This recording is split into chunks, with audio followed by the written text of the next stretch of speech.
Bom, pessoal, dando continuidade aqui a essa parte de terapia intensiva, falando ainda sobre SARA, eu vou começar a falar com vocês sobre o tratamento. Então vamos lá, gente. O que eu posso falar com vocês em relação a tratamento da SARA? Esse tratamento ele vai se basear, primeiro, você vai ter que reconhecer e tratar a causa base. Isso é meio óbvio. Se o paciente tem uma pneumonia grave, você vai ter que começar antibiótico. Se foi uma lesão grave causada por qualquer outro tipo de doença, você vai ter que tratar essa outra doença. Tá? Então, primeiro, reconhece a causa base e trata a causa base. Além disso, você vai ter que evitar infecções nosocomiais, ou seja, evitar complicações que possam piorar a sepse. Imagina o seu paciente que fez uma pneumonia, fez SARA, e aí ele foi e evoluiu com infecção trato urinário porque você sondou e não tirou quando devia tirar. O seu paciente vai piorar o quadro clínico, possivelmente vai a óbito. Então você tem que evitar as infecções nosocomiais, que são pneumonia por ventilação mecânica, as mais importantes, né? Infecção do trato urinário por causa de catéter vesical e infecção de ferida operatória, caso o seu paciente tenha evoluído com sepsis após uma cirurgia. Então, tem que tomar muito cuidado. Os pacientes com SARA não podem ter complicações, senão o quadro clínico deles fica muito grave. Então, reconheceu e tratou a causa base, vai evitar infecções nosocomiais, ou seja, profilaxia dessas infecções, e aí você vai fazer aquilo que é mais para o paciente crítico mesmo. Uma nutrição adequada, isso é muito importante na recuperação desse paciente. Vai fazer profilaxia para TEP, ou seja, a heparina não fracionada, vai usar o protocolo que tiver no seu CTI.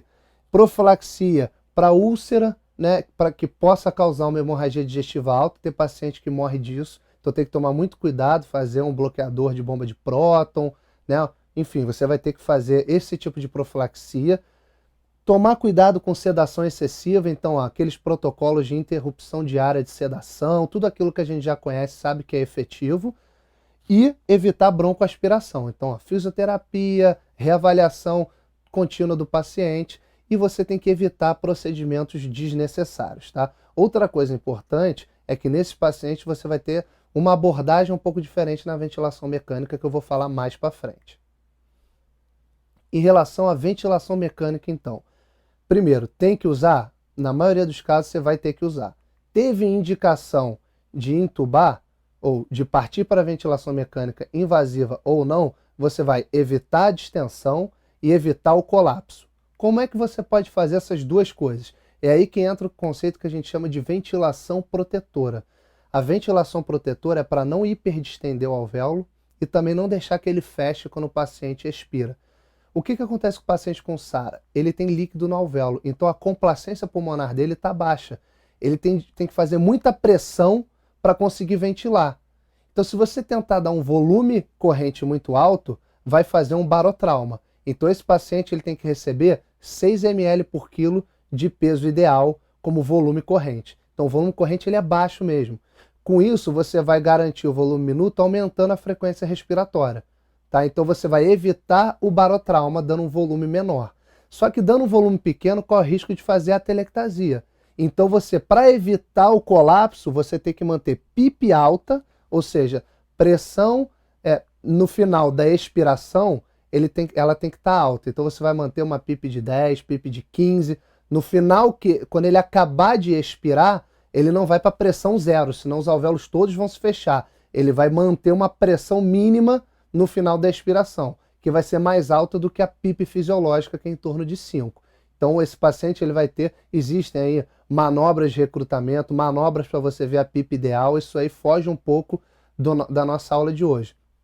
Mas saibam, volume baixo, 6 ml por quilo de peso ideal, PIP alta e manobras de recrutamento, tá?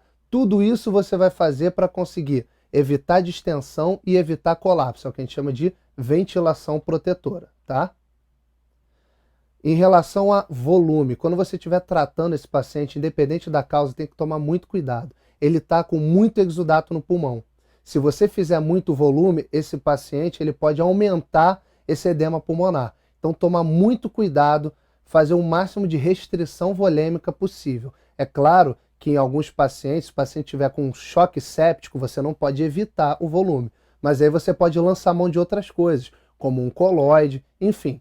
Tenham na cabeça que para o paciente com SARA, ou Síndrome do Desconforto Respiratório Agudo, o ideal é que não se hiperidrate esse paciente, ok?